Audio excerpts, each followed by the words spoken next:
Okay, so sorry for the hold-up. I've got it's a Type C with Mac, so it's a little bit of a problematic one. Okay, so thank you so much for allowing me the opportunity to come here and speak today. I feel like it's quite different from a lot of what other people do, so hopefully that's not a bad thing. So this project I was given funding in order to be able to create the first Israeli Sign Language Corpus project. So I'll be presenting on that today on behalf of myself, but also my two students, which are Ora Ohanan and Klil Eden, who I owe most of the credit to. Okay, so actually I'm going to start the talk with a question for you. So I want to ask you, the Hebrew speakers in the room, if you can tell me what your Hebrew word is for this. Okay, hang on. Okay, I hear gogoim. Anything else?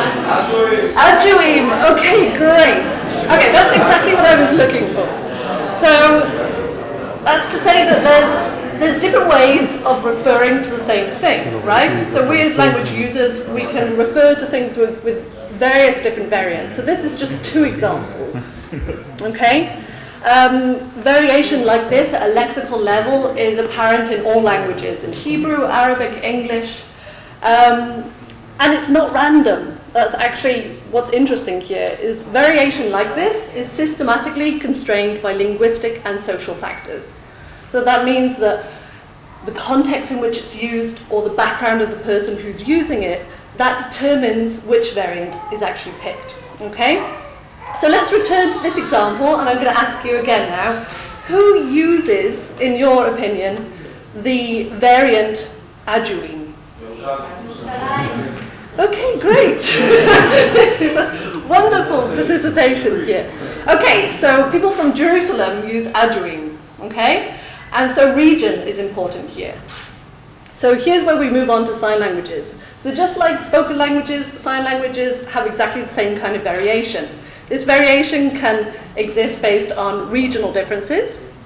And in actual fact, in sign languages, regional differences are considerable because they develop in a different way than how they do in spoken languages. They actually emerge based around schools for deaf children. So typically in the 20th century, there were deaf people who were brought together within a large regional area to one centralized school. And within that school, that's where sign language variation developed. But that school might have completely different variants than a school which is not that far away. And gradually those two variations would emerge into the local community and they'd be referred to as a regional variation. Okay? So this is the case in many sign languages around the world, and that's no different really here in Israel either. So the first deaf school, which was opened in Israel, opened in 1932, and that was in Jerusalem. And as a result of that, there's distinct sign variants which are associated with Jerusalem. Okay? We're talking about regional variation here, but this isn't the only factor. There's also age and gender and ethnicity and region. These all affect and predict the variants which we actually choose to use. So let me give you an example from sign language. So let's have a look at the signs or the variants for chocolate. Now, according to the dictionary, which is available online, there are 5 different ways of signing this. Okay? Let's have a look. Okay. Now, I picked this example because actually this has been associated with the signer's regional background, okay? Or more specifically, where the signer went to school. So actually the two which are at the top, now anecdotally, they've been associated with Tel Aviv, the two on the far end. And the two on the bottom have anecdotally been said to be associated with the Haifa area. Okay, this hasn't yet been tested. Now, what's happened in the last, say, 50 years is that there's been significant social changes that have resulted in differences in variation use. Okay? So, like everyone, we've become more mobile, or maybe less in the last year, but in some way it's resulted in people from different backgrounds being able to meet each other more regularly. That can either be through commuting, through travel, or even social media or Zoom. So we can often be talking to somebody who's 500 miles away on Zoom in one day, and then the next we're talking to somebody else who's 200 miles away. Okay? And it's these social changes that have actually led to a reduction in variation. In addition to the fact that these schools where the variation actually emerged, they've now closed. And deaf children are now being sent to mainstream schools and they're being educated alongside their hearing peers. Okay? So what's happened is that people from different regional backgrounds, they are in contact more regularly. And that results in what's called accommodation. That is that we do this on a daily basis. Whenever we meet somebody from a different regional background, we adapt the way in which we speak or the way in which we sign. Okay? When this is done over a repeated period of time, this can actually result in permanent language change. One example of this is dialect leveling. That is that we drop any kind of distinct variants which we know are only used within our community. And we adopt what's called supralocal forms. And that's variants which are used over a much larger regional area. And younger people are the ones which we need to look to in the data because they're the innovators of change. They're the ones who are adopting these supralocal forms and dropping the more distinct local forms. So, the big question now, giving you a lot of background, but the question is, how do we actually look at this? How do we look at whether or not this change is taking place in Israeli Sign Language? Well, we need a corpus. So here's where the DSI grant came in. A linguistic corpus, for anyone who's not familiar with it, is basically just a large collection of language data. But ideally, a corpus needs to be both representative, accessible, and also searchable. By representative, we mean that it needs to represent the community with all of its subgroups. So it needs to be different people from different regional backgrounds, young and old people, male and female, different ethnicities, different religions. In order to be accessible, we want this to be available online, right? So ideally, this should be available to anyone who's got a computer and the internet. And finally, in order for it to be searchable, we want to be able to annotate it, because otherwise it's not really a corpus, it's just a pile of videos. Okay? And the searchable part is the most important because that's where we're able to then run the sociolinguistic investigations. Okay, so the aim of this corpus, it was threefold.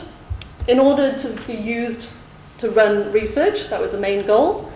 Also to document the language and all of its variations. And finally, to provide a resource for anyone, but more specifically or particularly useful for teachers, students, and interpreters. But corpora are not new, right? There's corpus projects around the world in spoken languages, in written languages. But in sign languages, they actually are relatively new. And that's because of limitations in technology in terms of collecting data, but also in terms of coding data. So actually, this is a relatively recent phenomenon. Sign language corpora only really started to emerge in 2004, which is really not that long ago. But since then, there's actually been a boom in all of the sign language projects that have been created around the world. So now, you can see on the slide here just how vast sign language corpora are now. So actually they're used internationally across 25 different countries. You can see on the slide Britain, Germany, Brazil, Greece, Korea, Norway, and so forth. So now is the perfect timing for putting Israel on the map. Okay, up until now there's been no corpus of Israeli Sign Language. And Oren said that there's many sign languages in Israel. That's very true. So actually, Israeli Sign Language is not the only one in Israel. There's roughly 5 or 6 different sign languages here, and none of them have been documented. So it's really crucial that this is actually our opportunity to be seen internationally, and also to do cross-linguistic comparison. So I'm going to show you a promotional video which we sent out to the Israeli deaf community back in October 2020. Just for you to see kind of what was sent out, and for you to have a little bit of background and see some sign language as well.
Okay, if you want to have a look at the rest of the clip, it's actually much longer, it gives you much more detail about the corpus, and the link is at the end. So we're documenting Israeli Sign Language. For anyone who's not familiar with this particular sign language, it's the main sign language used across Israel. It's used by around 10,000 signers, but it's not the only one. It's used in various different domains, including in the education system, interpreting programs, and the media. But what makes Israeli Sign Language particularly important and different from the rest of the sign language corpus that already exist is that it's a relatively new sign language. It's young, it's only 90 years old. And what does that mean? That means that we can actually look at the first generation of signers and we can see how the language changes over time to its third and fourth generations which exist now, looking at living signers. And that means that we can use this corpus as a real interesting comparison to older sign languages, to actually isolate what might make this sign language different and what features are in this sign language because of its youth. Okay? How old is the older language? Good question. So British Sign Language, for example, all sign languages are considered to be young, but British Sign Language is about 260 years old. So you can't look back at the beginning, that's the point. Whereas with Israeli Sign Language, it's one of the unique things about the sign languages in Israel is all of them are under 100 years old. So still, 260 seems really young, but Israeli Sign Language is unique in that way. Okay, so how do we develop this corpus? So we went about filming people in 4 locations: Haifa in the north, Tel Aviv in the center, Jerusalem in the surrounding area, and Beersheba in the south. We filmed 40 people, 10 in each of these regions, and we conducted a 2-hour sociolinguistic interview. That means that the corpus consists of 80 hours of data, which is a lot, particularly when it's kind of manual coding. It's not data which is already written and able to be analyzed straight off. The methods which we followed were those which are conventionally used for sociolinguistic research. This means that we elicit a range of language styles, from the most naturalistic, and that's conversational data, to the least naturalistic, and that's eliciting data like picture naming tasks. Now, I want to show you, we're at the very beginning of analysing our data, but I want to show you a taster of what we've actually been collecting, right? So you can see that we're really working hard on this. So I'm going to show you an example from our picture naming task, where participants were asked to give their sign variants for around 150 concepts. What they had to do was look at the slides here, see the picture along with the equivalent Hebrew or Arabic word, and they had to give their sign variants. And what I'm going to focus on for today's talk is just the sign for chocolate. Okay, we're going back to the what I showed you in the introduction. So we have the forms which we see in the dictionary, but we want to know how they're actually used in real life, in real language. So this is our data. This is just a sample though for now.